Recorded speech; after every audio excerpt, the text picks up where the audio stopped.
Isu yang kedua yang saya ingin sebutkan adalah mengenai satu permintaan, surat permintaan daripada Jabatan Pendidikan Negeri Sarawak supaya surat permintaan daripada Jabatan Pendidikan Negeri Sarawak kepada Kementerian Pendidikan supaya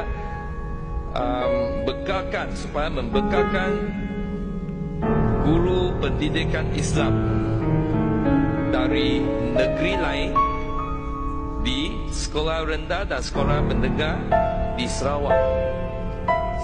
Permintaan ini adalah untuk 433 guru pendidikan Islam. Saya merasa permintaan ini amat tidak memadai kerana ada perbezaan pemikiran guru-guru pendidikan Islam dari Semenanjung dengan mereka yang dari Sarawak. Kita ada perbezaan pemikiran, budaya, falsafah dan pemahaman tentang Islam. Yang dari sini dari guru-guru dari Semenanjung ini tidaklah sesuai untuk mendidikkan murid-murid di Sarawak. Misalnya di sini di Sarawak, kedai kopi makan orang Islam, orang bukan Islam boleh makan sama-sama. Orang Islam makan makanan yang halal, orang bukan Islam makan makanan yang bukan halal. Di satu meja kita ada interaksi yang begitu baik di Sarawak. Tapi di Semenanjung sini kita tak nampak keadaan ini. Dan satu contoh lagi, kalimat Allah.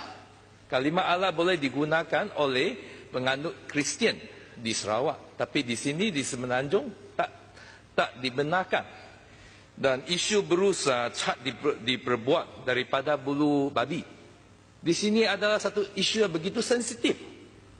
Tapi di Sarawak langsung ini bukan satu isu. Dan saya telah terima satu jawapan daripada menteri atas isu ini. Untuk makluman sidang Dewan Yang Mulia, hukum penggunaan berus dibuat dari bulu babi ini merupakan khilaf mazhab dalam agama Islam. Ada mazhab yang mengharamkan dan ada yang mengharuskan penggunaannya. Oleh itu ini ada perbezaan di antara pemikiran orang Semenanjung sini dengan orang Sarawak. Dan isu salib